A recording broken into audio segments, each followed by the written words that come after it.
m'appelle Jean-Yves Kitantou, donc j'ai 29 ans. Je suis président national des jeunes CDH depuis maintenant 1 an et demi. Je suis candidat à la commune de Molenbeek pour le CDH. Ça va être la première campagne électorale, donc c'est un peu le saut dans le grand bain politique. Je suis quelqu'un d'assez engagé. Je veux dire, ça fait maintenant 6 ans que je suis engagé au CDH, mais à côté de ça, j'ai quand même mené pas mal de projets.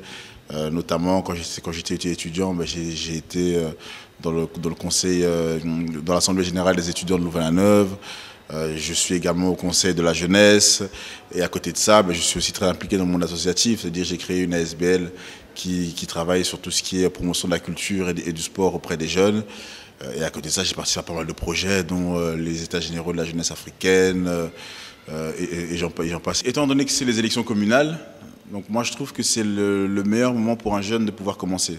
C'est-à-dire, voilà, tout de suite se lancer sur les élections fédérales ou régionales, etc. Il y en a pour qui ça a réussi, hein, je dis pas, mais moi je suis toujours... en tout cas, je fais partie de ceux qui construisent étape par étape. C'est vraiment ça ma vision, et donc raison pour laquelle je me suis dit, tiens, autant commencer par le niveau local, vu que voilà, je dois passer par la structure étudiante, puis structure jeune, et puis maintenant je commence par les élections communales, et donc voilà, c'est je pense une suite logique de mon parcours. La politique, pour moi, ce n'est pas une carrière, c'est un service à la population. À partir du moment où des gens vous font confiance et vous donnent leur voix, il faut savoir aussi pouvoir tenir compte des revendications de ces personnes qui vous ont soutenu et de pouvoir justement faire en sorte de pouvoir les servir au mieux. On se rend compte qu'on est vraiment dans une génération du désenchantement, c'est-à-dire que on se rend compte qu'il y a énormément de crises, il y a de plus en plus de crises, ça devient de plus en plus difficile de trouver un boulot, même si on a fait l'université, même si on a un très beau diplôme, etc.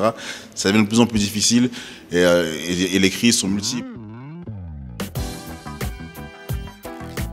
Le message que je porte pour la jeunesse de manière générale est également un message qu'il faut porter auprès de la jeunesse d'origine africaine, parce que, comme je dis, il y a un réel désenchantement. Il suffit de regarder le nombre de jeunes qui sombrent dans la délinquance ou qui ne finissent pas leurs études, etc. Pourquoi? Parce qu'à un moment donné, ils n'ont pas de repères.